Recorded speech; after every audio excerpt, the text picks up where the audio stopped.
आज हम एक मछुआरे और जलपरी की कहानी वाली मूवी देखेंगे जिसका नाम है ऑन्डीन। कहानी में सिराकस नाम का एक मछुआरा एक सामान्य से दिन पर अपनी बोट से जाल बिछाकर मछली पकड़ रहा था। उसका जाल पानी से ऊपर आता है और धीरे धीरे नेट टाइट होने लगता है। तभी सिराकस को एहसास होता है कि जाल में कुछ भारी चीज फंसी है, पर जब वो देखता है तो उसके होश उड़ जाते हैं। जाल में उसे एक लड़की की बॉडी दिखती है। वो धीरे धीरे नेट के करीब जाता है। उसे लगता है वो मर चुकी है और वो पुलिस को फोन करने का सोचता है। तभी वो लड़की जरा सा हिलती है और उसे पता लगता है कि वो जिंदा है। वो उसे माउथ टू माउथ रेस्पिरेशन देता है और लड़की होश में आ जाती है। लड़की बिल्कुल शॉक में होती है। सिराकस उससे पूछता है, परेशान मत हो, तुम सुरक्षित हो, पर ये बताओ कि तुम समंदर के बीचों बीच यहाँ तक पहुंची कैसे? लड़की को कुछ याद नहीं आता। फिर सिराकस उसे अपने केबिन में ले जाता है और कहता है कि तुम्हें डॉक्टर के पास ले जाता हूँ। पर वो लड़की घबराते हुए कहती है, नहीं प्लीज, किसी और को मेरे बारे में खबर मत होने देना, मुझे बस यहीं रहने दो।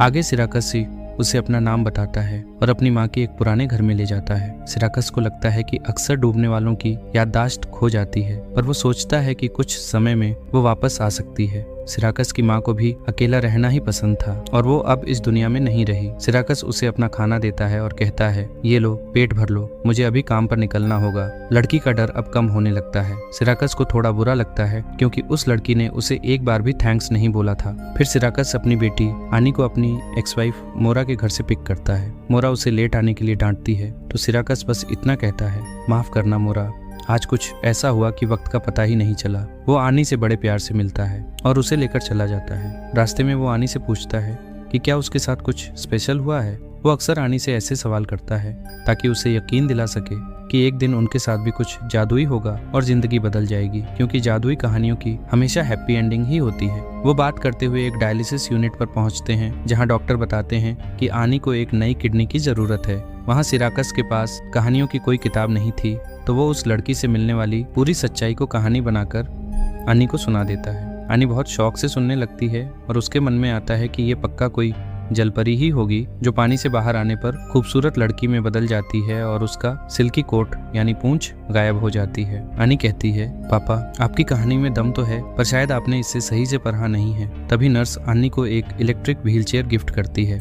अगले दिन सिराकस जब घर जाता है तो देखता है कि उस लड़की ने उसकी माँ का कोट पहना हुआ है। वो दोनों बोट की तरफ बढ़ते हैं और लड़की पूछती है, क्या मैं भी आज तुम्हारे साथ समंदर देख सकती हूँ? सिराकस कहता है कि बोट पर लड़की का होना बदकिस्मती मानी जाती है। लड़की मायूस हो जाती है। फिर सिराकस उससे पूछता है कि क्या उसे अपना नाम याद आया? लड़की कहती है, नहीं, पर मैंने एक पुरानी कहानी सुनी थी जिसमें समंदर की लहरों से आई लड़की का नाम ऑन्डीन था। तुम मुझे उसी नाम से बुला सकते हो। दोनों बोट से समंदर में चले जाते हैं। शुरुआत में एक भी मछली नहीं आती, पर अचानक ऑन्डीन एक अनजान भाषा में बहुत ही सुरीली आवाज में गाना गाने लगती है।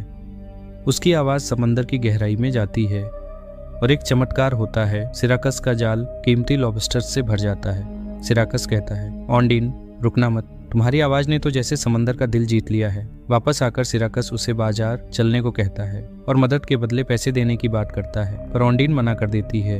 मैं दुनिया की भीड़ दहशत से दूर रहना चाहती हूँ, मैं सिर्फ तुम्हारे साथ महफूज महसूस करती हूँ। सिराकस अकेला बाजार जाता है और एक दुकान की सेल्स गर्ल ट्रेसी को एक ड्रेस पहनकर ट्राई करने को कहता है। मौका देखकर वो कुछ अंडरवियर चुरा लेता है और ड्रेस खरीद लेता है। जब वो ऑन्डीन को ड्रेस देता है तो वो खुश होकर उसे किस करती है। सिराकस पूछता है, तुम कब तक यहाँ रुकोगी? ऑन्डीन कहती है, जब तक तुम मुझे अपने साथ रखना चाहो। सिराकस कहता है, अगर ऐसा है तो फिर कभी मत जाना। दूसरी तरफ आनी जलपरियों वाली बहुत सारी बुक्स खरीदकर रिसर्च शुरू कर देती है। एक सुबह वो ऑन्डीन को नदी में बड़ी खूबसूरती से तैरते हुए देखती है और खुशी से चिल्लाती है, मुझे यकीन था कि वो सिर्फ एक कहानी नहीं थी, तुम सच में वही हो। ऑन्डीन पानी से बाहर आती है तो आनी कहती है, दोस्ती के लिए हमें एक दूसरे पर भरोसा करना होगा, क्या तुम जादू से मुझे ठीक कर सकती हो? आनी उसे बताती है कि जब जलपरी बाहर आती है तो अपना सिल्की कोट उतार देती है और अगर वो उसे जमीन में गाड़ दे तो 60 साल तक इंसानों के साथ खुशी से रह सकती है।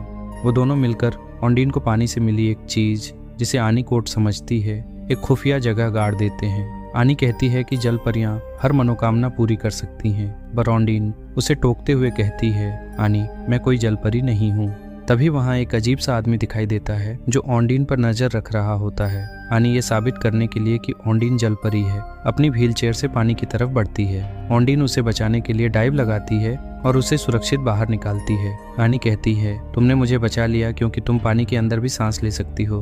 बाद में सिराकस ऑन्डीन को बताता है कि वो पहले एक शराबी था और सिर्फ आनी के लिए उसने खुद को सुधारा है। दोनों पहली बार करीब आते हैं। रात में तूफान आता है और सिराकस पूछता है कि अब उसके पास कितनी जिंदगी बची है। ऑन्डीन कहती है, फिक्र मत करो, मैं हमेशा तुम्हारे साथ हूँ। अगले दिन चर्च में सिराकस प्रीस्ट को सब बताता है कि कैसे ऑन्डीन के आने से सब जादुई हो गया है। बाहर उसे वही अजीब आदमी मिलता है जो ऑन्डीन के बारे में पूछता है, पर सिराकस उसे इग्नोर कर देता है।